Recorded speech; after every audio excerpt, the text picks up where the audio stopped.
Everything that I've done, I accredit to having the last man standing type of mentality. I'm going to do whatever it takes to make this happen. I don't care if, the stellar individual can do it in 6 months. If it takes me 5 years, then I'm going to work ultra hard for those 5 years and do it. This is The Big Breakthrough, where we interview successful entrepreneurs and real estate investors. We learn how they went from obscurity to excellence and how you can do the same. I'm your host, James Gregg.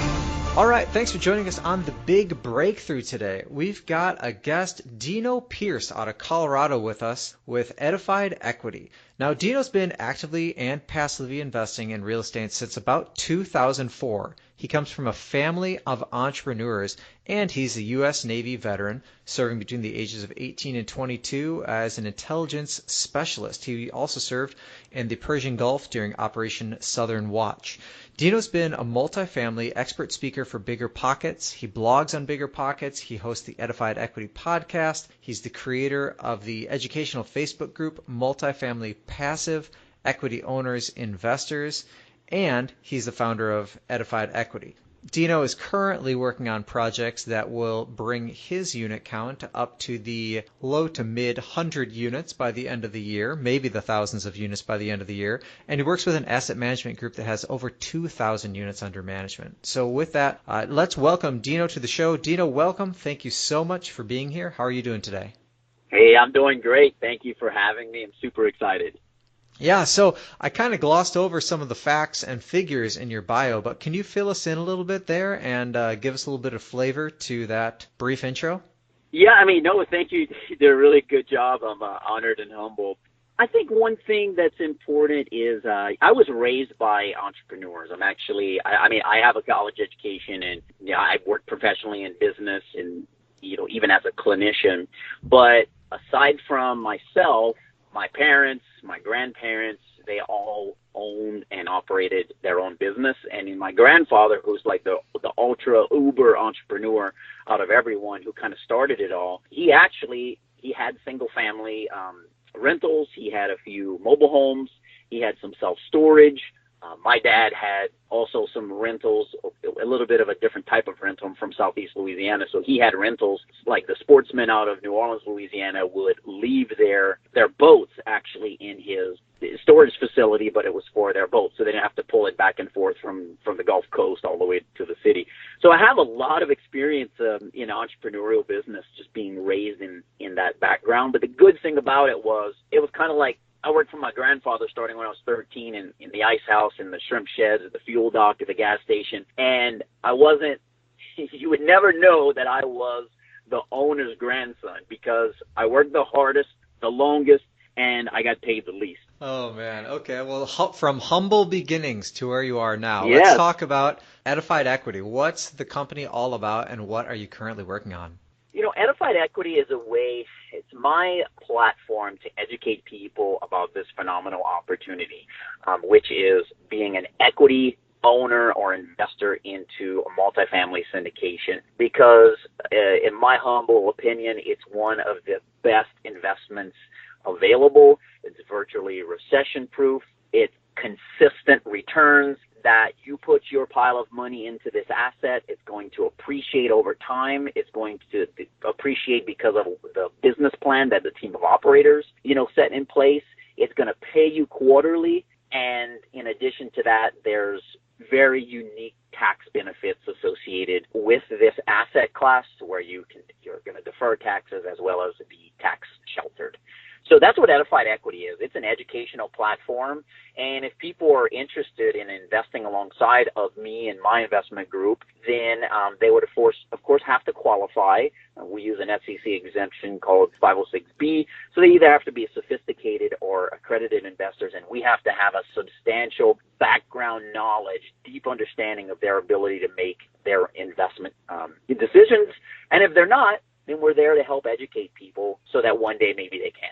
Excellent. And then you also have a background in real estate we were talking about before we hit record. So can you tell us just a brief overview about where you came from in real estate? And then I know you've made a big shift, so maybe tell us what your big breakthrough was. Yeah, I would say the big breakthrough, and I'll take it back to the very beginning. I'll try to go fast. I remember I was bathing my newborn son at this time. So this is about 4 years ago, and someone, a motivational guy who's just I really enjoy listening to his content. Anyway, he sent an email saying, I'm having a complimentary webinar tonight, and at the end I have a guest speaker.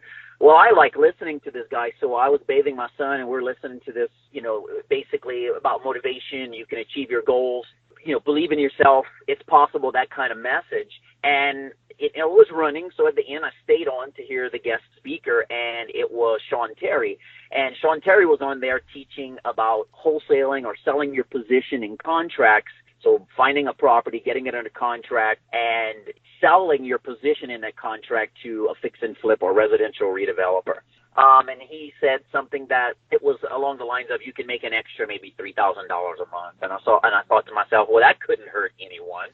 And long story short, signed up for his course, learned the wholesaling business inside and out, and started doing that. But it didn't take me long to realize it was very active. And while it was a win-win for everyone, the seller, myself, and the residential redeveloper, I wanted to be a little more passive. So I started partnering with some of these flippers and saying, hey, I'll lend you $25,000 of the flip. I won't take any points up front. We can settle everything on the back end, or you can pay the interest.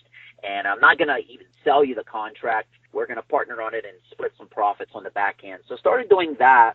And again, a very, very transactional business. I already manage and operate a medical device company, all the business and sales for that company here in the entire state of Colorado. So already very transactional and busy. And I had a friend who was dripping on me for maybe 2 years saying, hey, what you're doing is great. You're killing it, but you're spread too thin. You've got like 2 or 3 jobs. It's not really passive. And he was the COO for a large acquisition company that they only bought and operated multifamily. He said, look, it is like finding a needle in a haystack, but you really should consider learning syndication and multifamily, because here's why. Once you find that asset, you get it set up under professional third-party property management, there is nothing, in my experience, more passive and, again, back to the tax-sheltered, tax-deferred investment out there. And, again, about 2 years of that dripping, I don't know, but maybe I was just super swamped one day, but something switched, and I said, maybe I should look into this multifamily. So I did that, and I aligned myself immediately with one of the most credible industry partners currently available that was offering education, got mentoring from that person, and then shortly after, didn't take me very long, I was networking with brokers, I was building my team, I was raising private money, I was setting the stage to, take down my first deal and, bring value to that team so that I can actually position myself as a team member and leverage their credibility, their track record, and their knowledge and wisdom in the space. And that's kind of in a nutshell how we got to where I am today in the multifamily space, Edified Equity, and helping share this phenomenal opportunity with people. Because, again, I believe it's one of the best available, but it is just under the radar.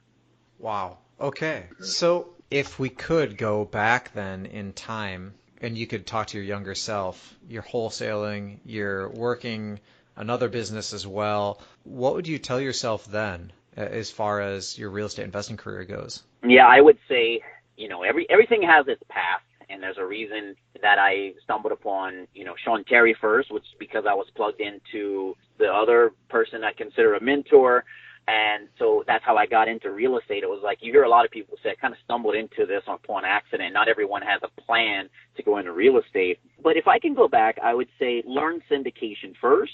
Learn how to raise private equity and present people an opportunity to where you're actually bringing them money. You're bringing them an opportunity to collaborate. And I would say start with multifamily deals and never look back. Do exactly what I did, just do it earlier. Align yourself with the most credible industry experts. Show them that you can bring value to their operation and do everything possible to get your foot in the door. That's exactly what I would tell my younger self. So assuming someone can learn a little bit about the space and assuming someone is moderately, intelligent and able to do that, Do you think that's something that's really an attainable goal for, the average flipper or wholesaler today? I definitely do. I always have said this about myself. Everything that I've done and accomplished in life, it was never because I was the smartest student, like a genius or super ultra intelligent. Everything that I've done, I accredit to having the last man standing type of mentality. I'm going to do whatever it takes to make this happen. I don't care if, the stellar individual can do it in 6 months. If it takes me 5 years, then I'm going to work ultra hard for those 5 years and do it. So I think just the perseverance, the work ethic and the drive that I have is what allowed me to do it. Having said that, I believe this is not rocket science. And I definitely believe the answer to that question is yes, it can be done by the everyday average person. You have to be passionate and have a why behind you, and you have to really want to do it and not give up, because there is tough times. It's like, it is not all sunshine and rainbows for sure, but it's definitely attainable. Mm-hmm. And that makes me wonder, what was the hardest thing that you had to overcome? You mentioned tough times. Oh, you've been through quite a lot, I assume. So can you tell us about that story? Yeah, I would say as far as tough times, you're going to have people who aren't in alignment with what you're doing, people who won't believe in you, and people who might even, try to shut you down or stop you, plant negative seeds. You just have to be able to, number one, is say, okay, I understand that that's going to happen. I'm already prepared for when it does, and I just know that I need to cancel that out in my brain and say next and move on. That's going to happen, and that can be tough. But for me, it was time. It was having the time, and I'm still in that situation now, was having the time. So I had to make the sacrifice and make the time for it, because, we all get 24 hours in a day. So like I said, I run a medical device business. I provide clinical services. I have a family, and I knew I wasn't going to be able to do this unless I created the time. And even if that meant, and this goes back to my last man standing type of mentality, if that meant working while everyone else was sleeping, that's what I was willing to do. You can underwrite a deal at 3:30 in the morning. You don't have to be on the phone, or, it's not like you're doing investor relations. You don't have to send a text or anything. You're just with yourself and a spreadsheet and some background information on the market and making sure that everything checks out. So I had to chunk in to my 24 hours that are given to everyone every day, the time, and just stick to that schedule as much as possible. Yeah, I think that's great advice. And, another thing you mentioned there was your why. Obviously, you're not just going to stay up until 3 a.m. every night underwriting deals without something that's really driving you. So in your life, what is that why? What's keeping you up late at night and making you burn the candle at both ends? Yeah, for me, it's all about, so there's several reasons. Number one, I wanted to build a stream of income, and I switched my thinking. I was raised, even with these entrepreneurs, I was raised, hey, save a pile of cash. When you're ready to retire, you need something to live off on. That mentality, I just don't agree with it today. And what I agree with now is, take the pile of cash that you've worked hard for, put it into an asset that's going to grow. It's going to give you some tax deferment, tax shelter, and it's going to pay you. I wanted to set up the pile of cash paying me now, not when I'm 65 or 70 and ready to, quote unquote, retire. Why not do it when you're 30 or 40 or 50? Or even, if we want to rewind, start when you're 20. So that was one reason, I wanted to set the stream up earlier rather than later. Number two is, I believe in what we're doing with multifamily. I really believe in impact investing, to where there is social and environmental impact on the community and the people that live in these apartment communities. They are going to be proud to live in them because of what we do to them, and they're also going to feel safe living there. I've lived in apartments throughout my life, and it felt really good to have a place and to be proud of that place, to tap into all the amenities, the health club, the pool, the landscaping. All those things are done for you. And when you consider that as built into your rent, it really is a good deal. And then when you add safety on top of that, you just can't beat it. And then you have, so I really believe in not only financially, but the social and the community impact. But of course, it's my children and future generations. So fortunately, my children and their children, they won't have to turn back time, because I am going to be that talking, living, breathing source that's going to drop this into their lives at an early age. Already my daughter and son are asking me, Daddy, have you bought this, XYZ apartment yet? Because I'll show them pictures, and I ask my daughter, like, what do you think about this one? And she says funny things. She's 9. It's like, oh, I don't like, that one's green. I don't like green. I like purple or something like that. So here's the thing. I saw a cartoon from another real estate investor shared this with me, and it was 2 kids. They were playing with a toy train, I believe it was, and one kid says to the other kid, and he basically says, so what did you want to be before you gave up? And that really hit me when thinking of, my children are that age right now. So my daughter loves dancing. I have a son that loves dinosaurs. Maybe wants to be a paleontologist. I have another son that loves everything about cars. And I don't know if those occupations pay very much, but the point that I'm trying to make is if I set them up and teach them this skill set and how to provide opportunity to equity partners, how to provide opportunity to people that need a safe, affordable place to live, and how to set themselves up with a stream from the beginning, it doesn't matter what a dancer, paleontologist, or a car person makes. They're doing what they love, and the income is flowing in while they're doing something that they believe in. It's helping other people. So that is really my why. I want to break that cycle. And look, there's nothing wrong with hard work. Again, the last man standing mentality and attitude is what got me here, and I'm passing that on to them too. I think my grandfather did the right thing by putting me at the bottom of the totem pole and teaching me, you're going to have to work the hardest and you're going to make the least amount of money, because that's why I am who I am today. And I want to pass that on to them, but I also want them to be smarter with it and really be able to enjoy, whatever their passion is in life later on. Wow, I'm busy taking notes over here. That was really good stuff.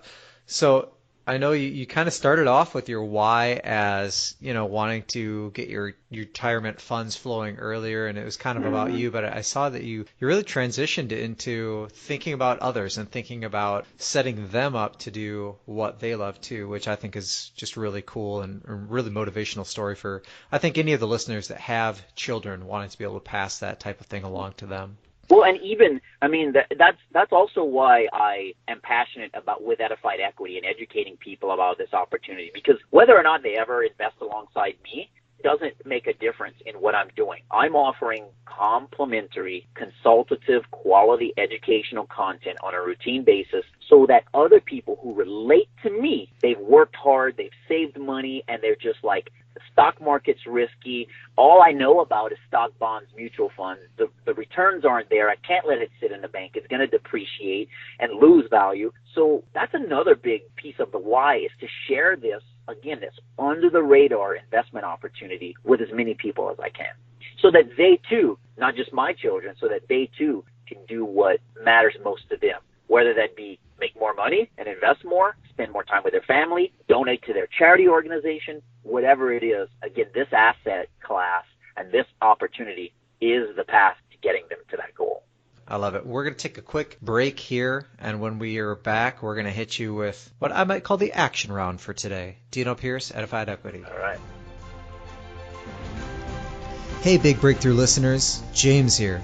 My goal with this podcast is to pull back the curtain to learn how our guests created their success so you and I can follow in their footsteps. If this interview has been helpful to you, would you do me a favor and leave me a 5-star review on iTunes? You can go to bigbreakthroughpodcast.com/iTunes to go right there.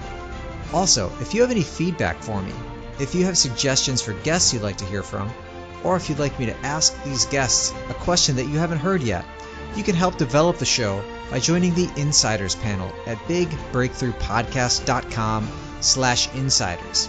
I'm not selling anything, but I'd love to get to know you better and make the show as useful as possible for you.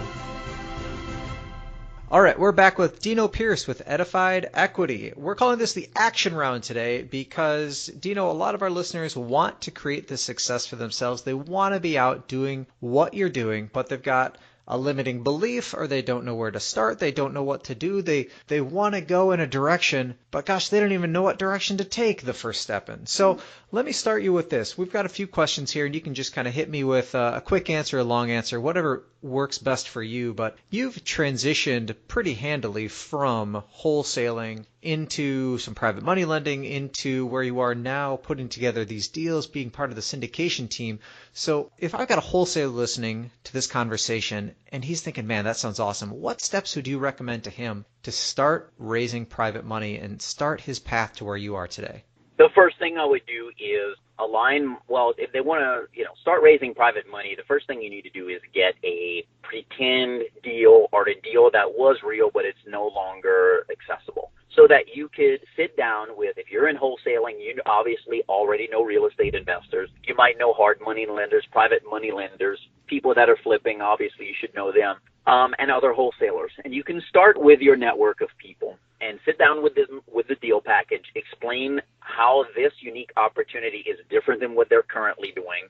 Let them know that it is more passive, it pays you regularly, all the unique tax benefits associated, and then there's profit at refinance and sale. And go through the deal package, explain what it would look like for them to partner up with you on an opportunity, and just get a buy-in and say, so this is pretend, but if it were a real deal, because I'm underwriting things, and when something pans out, we get in a contract, would you like me to offer you the opportunity to collaborate with me on, opportunities just like this? And so basically all you're doing is saying, hey, can I bring you an opportunity that's going to pay you tax-deferred, tax-sheltered money, pay you regularly, and appreciate while my team and I execute on the business plan? That's how you raise money. Yeah, that's how you would raise money. The only other thing I would add is align yourself with that credible industry partner who's already doing it, and tie yourself to them. Show them that you're going to bring value, whether that's by bringing your network of private equity, underwriting and finding deals, networking with brokers, getting a good relationship with agency lenders, whatever it is, but bring that value to the table and partner with them. Do whatever it takes to get into the first deal, even if it means working for free on the first one to get your foot in the door. That's the kind of business this is, because once you show them that you have value, they're going to be much more willing to let you in on the next deal and offer you a bigger slice of the pie, so to speak. And the reason I say is find that industry partner, I want to say just add in, find the one that works for you, because there's obviously numerous of them out there. And I think you need to find someone that fits with your personality, has similar goals to what you have, and that, someone you think that, or you're going to be able to work well with together. Okay. Next up, your mindset. Can you talk about your mindset when you're getting started? What you were imagining and what you're telling yourself to prevent yourself from, just being overwhelmed by the massive task ahead of you? Yeah, the mindset, like I said, initially was the wealth creation now versus waiting later on. And I was and still am thriving as a working professional. And, I'm in business, and I like doing that. I like making money and investing it and putting it to work for me and my family.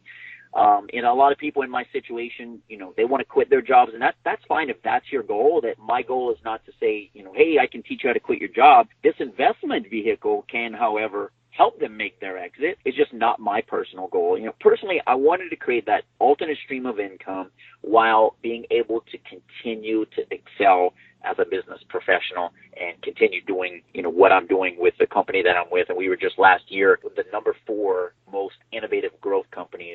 We were named that by Forbes. So, I like this position. We're doing really well as a company, and I like what I do. It's also, there's a lot of passion behind it, and I get to help people. But I wanted that stream versus the pile. That's really what kind of drove me, and that was my mindset. We talked about it earlier. We were kind of taught to create that pile. I really don't believe in that mindset anymore, and you can't just save it, because inflation is just going to depreciate that money. The banks aren't paying enough. Even with compounding interest, they aren't paying enough to where that money is going to sit and grow. Inflation is going to outpace it, and your money is going to lose value. So you've got to find that place and where to put it so it goes to work for you, pays you regularly, appreciates, and again, while it's paying you, get all the unique tax benefits. But that was my mindset, and I also was willing to do, again, whatever it took, no matter what the cost, work while everyone else was sleeping, because you can't just want something. You have to put the action behind it, or it's never going to happen. And the one thing that I always tell myself and other people, that come to me and ask me for advice, I remind them, life is happening now. This is not a dress rehearsal. More time is not coming our way. If we don't find a way to make it happen, it's not going to happen ever. I have 3 young kids, a demanding job. I'm an investor. It's like it cannot get busier for me. Well, I guess it could, but I'm just using an analogy. It's pretty busy, and I'm still finding the way to make it happen because my why, my drive, my motivation, all of that is big enough, to keep me juiced. And that brings me to my next question about your routine and your daily Yeah. habits. So what's contributing to your success? I know you talked about staying up late, but what else are you doing to get this all in and get it done well? Yeah, I use 2 tools. I use this every day, and I've been using this for years. And occasionally there was a brief vacation from it, and then when I'm like setting new goals, and then I change my scorecard up to align with my new goals, and I take action. I don't have very long vacations from this process because it's worked so well for me and has allowed me to accomplish so many things. But basically, I have a scorecard, and everything on this scorecard is exactly what I need to get accomplished for the day. Okay, and I even have in one column it says, this should be done daily, then this is what needs to be done weekly, this is what needs to be done monthly. And I have another column that's blank. And if there's no check marks there, it means I still need to have that accomplished. So if the monthly action item is checked, then I don't need to do that for the month. But the daily ones, obviously, they need to get checked on a daily basis. And then the other piece of equipment that I use is a simple piece of paper that has every hour laid out on it. And then the hours that are scheduled for being with family, being with kids, like the breakfast, the dinner, bath and bedtime routine, all that is like already chunked. That's taken. Then I put my sleep time. Okay, how many hours am I going to sleep? That's taken. And then I look at the open space and I say, okay, here's my opportunity to chunk in the action items on this scorecard. Where do I put them in today based off of, so for example, today I have this call chunked in. Nothing else is scheduled for that time. And then after I have a business meeting later on, nothing else is scheduled for that time. But I still need to do other things that need to happen on a daily basis, and I have to physically pencil them in, chunk them in every day. And at the end of the day, if the scorecard is completely checked off, I've had a very successful day, and I managed to make it happen. And look, life is life. Things come up where you get a little derailed, but if for the most part you're doing everything possible to stay on track and keep with that chunking time schedule, you're going to get a lot accomplished. And would you be willing to share what's on your scorecard? Yes, I certainly would. I even I offered this to I have a closed Facebook group where I offer complimentary education for people who are just wanting to achieve goals and maybe get into real estate investing. So I shared a blank version of it, but I have actually 2 scorecards that are related to both businesses, and I'll share a few of them. So one of the things, for example, this happens every evening or very early in the morning, the first thing.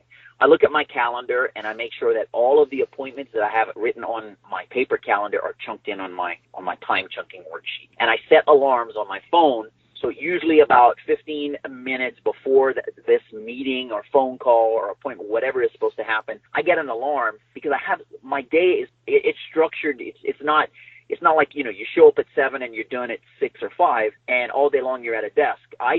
My days are all different.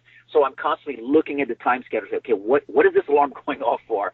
Oh, it's a phone call. I need to call this person or they're going to call me. So that's one of the examples. One thing I like to do is networking and try to go at least, this is once a week, have a detailed phone call, take someone to coffee, or have a lunch with a potential investor, someone that I can sit down with and share my opportunity with. The other thing, this is daily, check both. I have 2 numbers because I have 2 different businesses. Check both voicemails. Every day I have a goal to do that and then respond appropriately. And I chunk this time in, on the 24-hour sheet. I email my equity partner investor list monthly. This is a monthly with either a new deal opportunity, an update, or some type of newsletter to keep them informed. Hey, this is what's happening, in the Edified Equity world. This is on a weekly basis. My Facebook group, I update that with a fresh article or some type of content. It might be one of my podcasts. I post that on my Facebook page, my Facebook group, on LinkedIn, Bigger Pockets. That's happening on a weekly basis. In addition to that, I'll do a podcast at least weekly, hopefully multiple times a week. And that, again, goes out to all of those groups. It goes out to my YouTube channel, Facebook, LinkedIn, Bigger Pockets, iTunes, and Stitcher. Another week. Here's a daily one. Here's something that I said this year. I've never done this, but every day this year, I wake up, the first thing I do is I go to Facebook, I search birthdays of my friends, and I have told everyone, I've not missed a day, everyone this year that's a Facebook friend of mine that lets you know when's their birthday, I've told them happy birthday. And that was just a little extra daily goal that I wanted to do to get some sincere back and forth and just tell everybody happy birthday. So I have almost 3,000 friends. By the end of the year, I have told over 3,000 people happy birthday. So posting on Bigger Pockets forum, I have some keywords set for Bigger Pockets related to syndication, accredited, sophisticated, things that live in my world.